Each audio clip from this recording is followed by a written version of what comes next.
Coming up in a sec on Art Rocks, a brand new sculpture rises on the grounds of the Louisiana State Capitol. We'll meet the woman behind it. And one thing I really wanted to make sure is that all were represented. A quartet with a classical mission, and the art and science of photographing the life aquatic.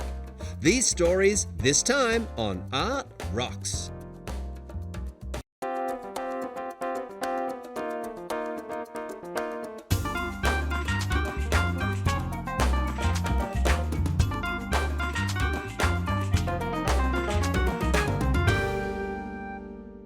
West Baton Rouge Museum is proud to provide local support for this program on LPB, offering diverse exhibitions throughout the year and programs that showcase art, history, music, and more. West Baton Rouge Museum, culture cultivated. Art Rocks is made possible by the Foundation for Excellence in Louisiana Public Broadcasting and by viewers like you. Hello, and thank you for joining us for Art Rocks with me, James Fox Smith from Country Roads Magazine. If the works you're about to see look familiar, you just might have seen them before. Large-scale pieces by Louisiana sculptor Sheleen Jones, aka Queen Sheleen, are installed in some of the busiest public spaces in New Orleans. Now, a new project by Jones brings the New Orleans natives' works to the grounds of the Louisiana State Capitol in Baton Rouge. Here's Jones talking about her subject matter, her creative process, and what she loves about working in bronze.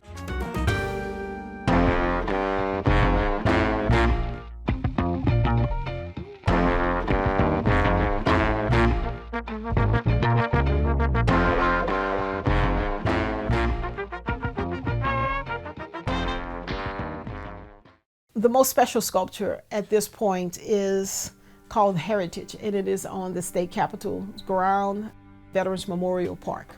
This particular sculpture features events from when African Americans were allowed to participate in war, from Civil War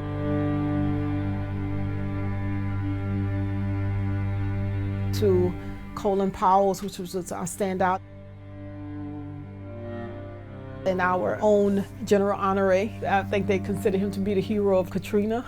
So that really made him stand out, but there were so many others that we tried to highlight because there were so many, and one thing I really wanted to make sure is that all were represented. The sculpture stands 7 feet tall at the highest and 12 feet long at the longest. A.P. Toureau is my first sculpture that I created here in New Orleans as a public piece. After graduate school, I came back to New Orleans and I was offered a position at Southern University of New Orleans and also in the public school system. So I was working night and day. Ron Bechet, he's another fellow artist, and also he was our chairperson at Southern University, and he asked if I wanted to put my name on the list of artists who would like to create sculpture for A.P. Toureau. My first response, of course, was I hadn't really done anything to that extent. But fortunately, those seconds went by quickly, and I changed my mind. I said, well, why not? I went and I spoke with the community that was making that decision. And they had a lot of concepts that they wanted to create. And since it was my first time working on a public piece, I went exactly as they wanted to go, keeping the structure as my part of it and keeping the theme as their part of it. I actually created a maquette, a miniature exact design, and I worked with the daughter, Carol Toureau. She was my go-to person for a likeness. And it was wonderful because once I created the small one from all the pictures, I invited her over to see it. And it was so funny, and the first thing she said when she saw it was, "That's not my daddy." I said, "I know. That's why I called you here, so we can sit down here and get the details that aren't on a photograph, things that you can't see by looking at the flat image." By the end of her sit with me, we had a little bitty head with the details that looked the way that she wanted them to. And then I transferred all that over to New Mexico, where the foundry that I found, which was a great foundry, and they created the larger scale one. And then I went there and had to complete working on it again. A.P. Toureau should be about 8 feet tall. Reverend Avery Alexander was only my second sculpture. I'm still at a level of that I'm almost telling someone else's story more than me doing the full research and coming up with my body of work. They explained to me what they wanted, and then it was my job to be the artist. Alexander was elected to the State House of Representatives of Louisiana, and he was also an activist. He was on the ground, he marched, he fought, he sat in on benches, on countertops for equal rights for everyone. Because of this, he was actually dragged out of New Orleans City Hall and put into a paddy wagon to bring him to jail. The sculpture was originally created specifically to point at City Hall, where he was dragged from. And it was a state project, so he was on state grounds, Charity Hospital, facing City Hall. His namesake was on Charity Hospital. But later, the state building was torn down, and they actually moved the sculpture. When they decided not to open up Charity Hospital again, they opened up LSU Hospital, and it gave him an annex that says Reverend Avery Alexander Annex, and they put his sculpture there. I have a maquette of Big Chief Tootie Montana. It stands maybe 16 inches.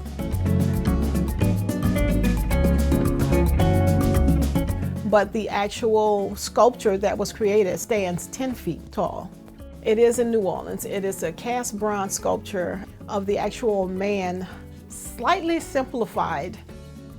It's in Armstrong Park. Chief Tootie's sculpture was a lot of fun to do, to be able to create the sculpture. Visiting a family, taking photographs of all these different parts that are still in existence, that are now in museums, and figuring out which suit represented him best that the family wanted to have.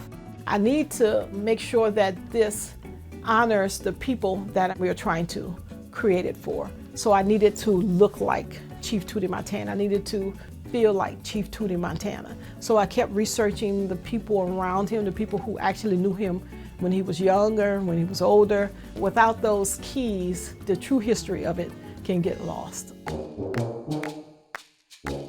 The New Orleans Brass Band was a difficult piece to almost research, because maybe the timeline of it, I was working with Mayor Ray Nagin, and commission seems to come with very short timelines. So I was working on the brass band at the same time I was working on Chief Tootie Montana. I had 2 maquettes in for both of them. When it came time to do the research on the musicians, I kept asking them to come by, pose, model. They were like, no, just come catch us at our site. And I didn't have time because I'm working on all these pieces. So fortunately, I had a great guy working with me, Nat Williams, who was a photographer. And he always taking pictures of New Orleans life, and so he was able to give me so many different images that I was able to use for patterns, for folds in the clothes, and instrument accuracy and movement. That was a wonderful creation. What I really love about it is when somebody sees not the 2 obvious parts of it, which is from the left or from the right, was when they see it straight up forward, and they realize that it's yet another sculpture when you look at it straight forward, because it has like a 3rd dimension, because now you're seeing lines and circles. This becomes like an abstract. I created something that was very unique to me, the Orishas, an African religion that is taken up here in New Orleans and different parts of the country. And the Orishas tend to hold their skirts out, and they do a particular dance with their skirts. So I took the shape of their skirts, which was really nice, and that skirt, it became my canvas. And on that canvas, I had to describe 3 different scenes. One was the Mardi Gras Indians. The other were the Skull and Bones, also related to the Mardi Gras season. And the third, we're talking about the Orishas. And it was a soft material, so it wasn't your typical clay or bronze or wood. My first 3-dimensional personal sculpture was probably a mud pie. Junior high school was probably the first time that I actually had an opportunity to really hone in on some skills like woodworking. I had a wonderful woodworking class in junior high school. We were actually working in wood with table saws, drills, all types of machinery and tools to make connections, even if it wasn't in wood. Any material, just putting any types of materials together became very important, even now to my work. When I went to college, I actually discovered bronze and casting, and I was able to start using all those tools that I've been developing, and then get even more information, because at a university, you have to learn all the fields. You just kind of decide which one works best for you. At Xavier, my professor was Professor John Scott, and it was a natural. It was to go toward his three-dimensional thinking, understanding it as we went along. He was professor for most of the courses. He was a drawing teacher, he was a design teacher, he was a sculpture teacher. We were able to really get a lot of information from him. He was always there, and his studio was always open for his former students or present students to come by and enjoy and learn, continuous learning from him. My process in creating the artwork that I do, it all has to start with a theme, and then my theme has to go in the direction of strength, positivity, eagerness, anything that is upward bound in thinking and feeling. There are different methods that you can use to build sculptures. When your finished product is going to be bronze, you can actually work directly with wax. You can do a direct melt with wax and build your whole piece in wax. You can also start in the clay, building your whole piece in clay, the form that you want to use, and have a mold made of that. By clay, I mean plastiline clay, because it's a relief. First, you lay down the front surface. We lay down a nice thick layer of clay in which we can carve into if we need to, but we're also building on the outside of it. When you lay down the first layer of clay, it's more of a subtractive process. So you want to be able to pull away, and if you need to, and you probably will, you shouldn't hold yourself to any types of restrictions, because the point is to get to the subject matter that you want to get to. It is a flexible material.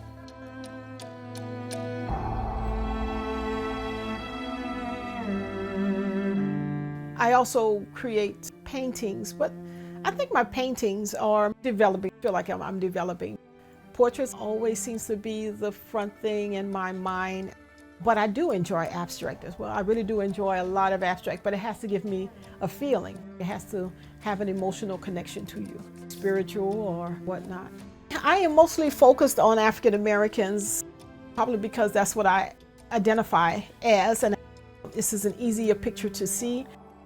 I know that the need to see yourself reflected is extremely important, especially because we're still in the point of healing from traumas that were never specifically taken care of within our family units.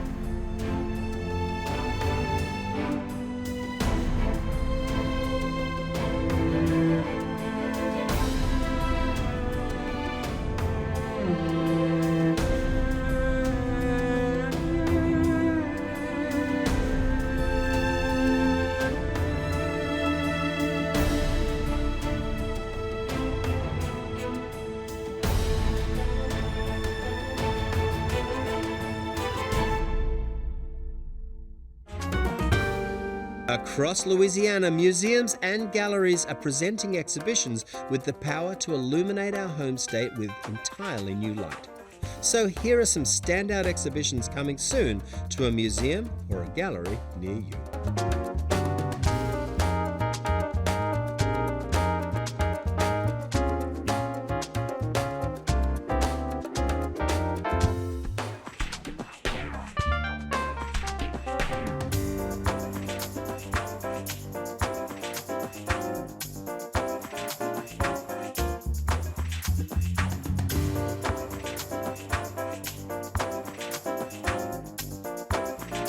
For more on these exhibitions and others, consider Country Roads Magazine, available in print, online, or by e-newsletter. To see or to share any episode of Art Rocks again, visit lpb.org/artrocks. There's also an archive of all our Louisiana segments at LPB's YouTube page. We can all agree that music is good for the soul. Well, there's plenty of research to suggest that it's good for developing minds, too. The musician members of the Harlem Quartet strive to ensure that high school students are exposed to and develop an appreciation for the finer points of classical music. Let's sit in while they share skills and techniques with masterclass students in Albuquerque, New Mexico.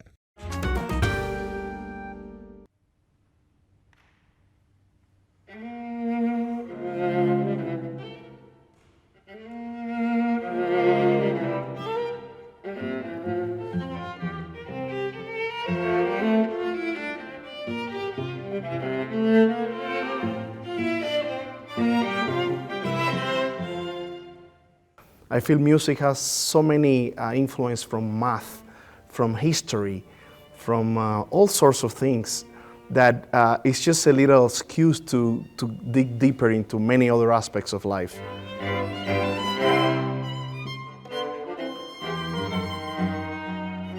We play the greatest composers because they already had something to say that transcends nationalities. A professional orchestra is coming to engage us and to teach us. Of course I want to take the class.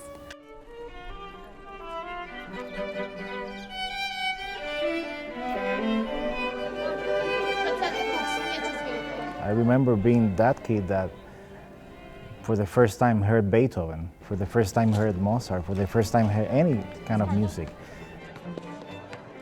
And I would be amazed and always had that curiosity to know how this is all about. How you actually are able to make that music possible. They have a lot of expression and they're really fun people. They're just like outgoing and like loud and obnoxious and so like people think that if you play classical music you're just kind of serious and like uptight. And they weren't. It was like just hanging out with your friends but playing instruments. We're excited to hear you. You're ready? Yeah, whenever you're ready. Yep.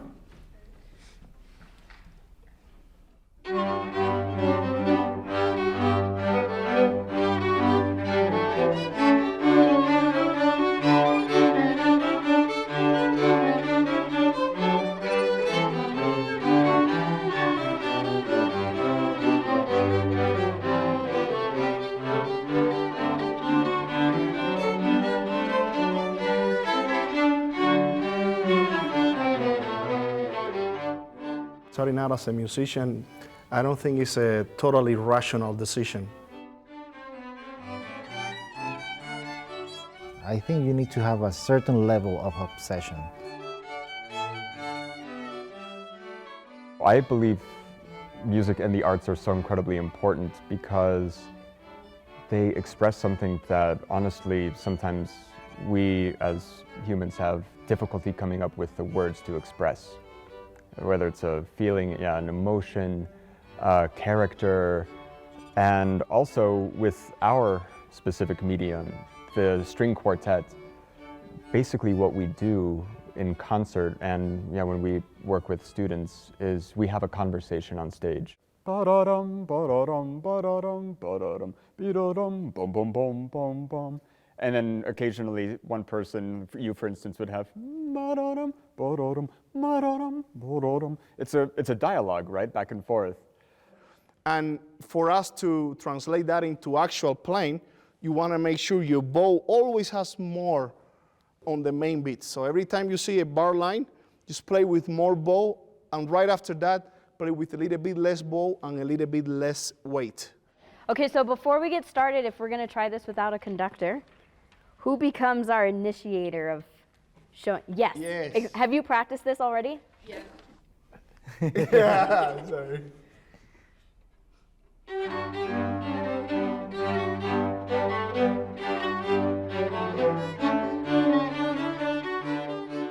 Music really has a way of like making me express myself because I'm not so good at expressing feelings or anything or talking to people, and that's how I like communicate and socialize with other people through music.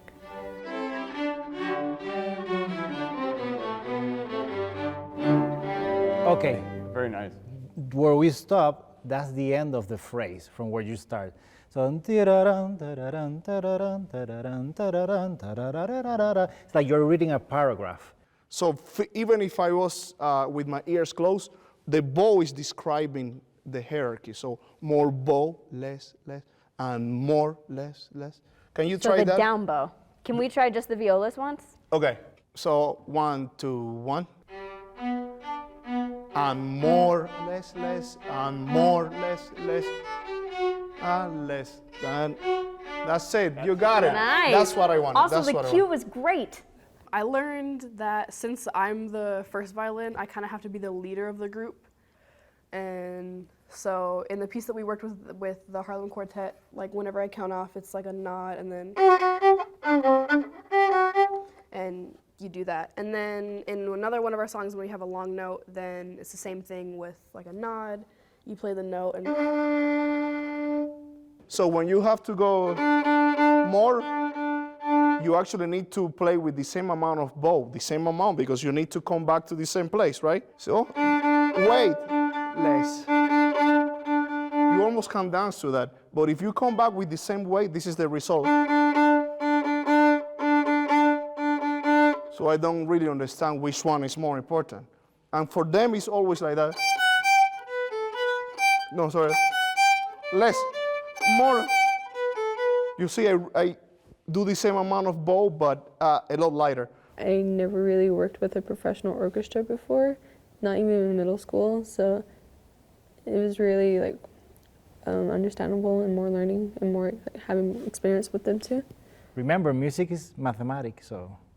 1, 2, 3, bum, bum. So subdivide with, listen to them, and then you play the music or your part with the line. Okay, one more time.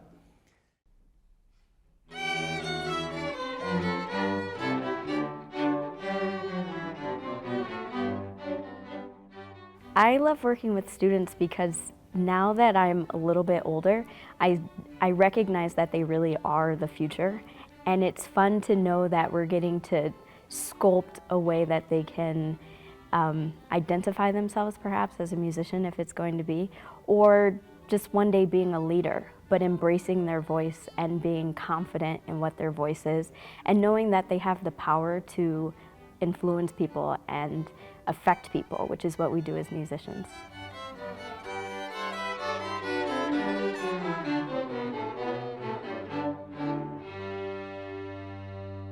Smile. Yeah. Nice job, everybody. Okay, stand up and take a bow. I love getting together with a bunch of other people that also love music and then creating music all together. Because when you're with a bunch of people that also love music, you can create something beautiful. Stephen Frink is one of the most prolific and frequently published underwater photographers, with 4 decades' experience creating captivating images of life beneath the sea. When he's on dry land, Frink calls Key Largo, Florida home, so that's where we'll go to meet him. So take a deep breath.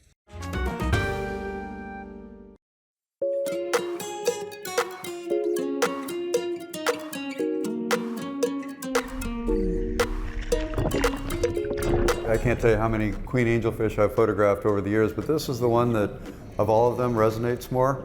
And I think it is because the fish has personality. My name is Stephen Frink. I'm an underwater photographer from Key Largo, Florida. I travel the world for underwater photography, but this is my hometown. I'm also the publisher of Alert Diver magazine. The fish was just turning into me, and I had a 100mm macro lens on it, and it was able to lock into focus. And the eye contact is really good too. It's not like I had to chase this animal. I was there, he came to me, we had a moment, and he was gone. For marine life photography, I think proximity is one of the most important things. And I think you have to be able to project a benign presence. You have to approach the animal in a fashion so they're not threatened. So that means not moving too fast so that you don't push a big force field of water. They have to believe in you. And we also have to know a little bit about the behavior so that we know that a butterfly fish, for example, is probably going to be looking for a little crevice to find little crustaceans in, things of that nature. If you know a little bit about the fish, you can predict where they may be, and you can place yourself in that position. There's an area where a fish may flee, the field of flight. So I set everything before I enter the field of flight. So I'll set the aperture, the shutter speed. I'll think in my mind's eye, how is this photo meant to look? Where should my strobes be? So I try to do all of those things hypothetically from about 6 feet away, so I'm not inside that field of flight. People, I think, maybe think that I dive all the time. I don't, but I dive a lot in chunks of time. I'll get on an airplane and I'll go somewhere, and I'll dive real heavy for 2 weeks. I typically pick destinations by what it's particularly good for. For example, if I want to shoot great white sharks, I would either go to Guadalupe in Mexico or South Australia. I think I spent many years looking at the photography of other people and looking at the composition and think, you know, how do they do that? So long as you have, I think, a good camera and good lights, because color doesn't really exist underwater in the absence of artificial light. Once you have the tools, you can get a serviceable photograph. I think what transcends a serviceable photograph into art is composition and the eye of the artist. I teach underwater photo seminars, and that's probably the hardest thing. And what about color? Awareness that we try to bring to my students at the outset, that no photograph is worth damaging the marine environment. It should be no surprise to anybody that the oceans of the world are in trouble. You know, there's just so many things that are affecting the ocean that a visual communicator can bring to editorial awareness. One of the things that I think is really brilliant about the whole Florida Keys, particularly the upper Keys, when you have a marine protected area, the fish trust the divers. You know, they know that we're not here to spear them, we're not here to pull them kicking and screaming out of the water to a dinner plate. I think in terms of the future of underwater photography, I think we're kind of at a threshold. So what's going to happen to make underwater photography better? For as heavy and bulky as these housings are, if it got smaller, that would be good. I think it's become far more democratic. One of the reasons that when I opened my studio here, I did well renting cameras was because nobody had them. In the morning I would rent my camera, and if nobody rented it, I'd go diving. So that's kind of how I started here. It's exciting. If it were not for underwater photography, I wouldn't be a diver today because I'd be bored. But I'm never ever bored diving, because even though it's I don't know, let's say a French angel, and I've shot 12,000 French angelfish in my life, this one's different. But there's still really, really inspiring things.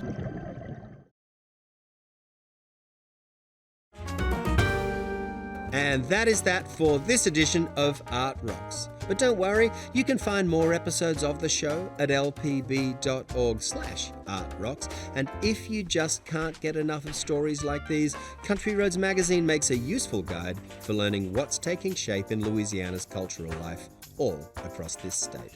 So until next week, I've been James Fox Smith, and thank you for watching.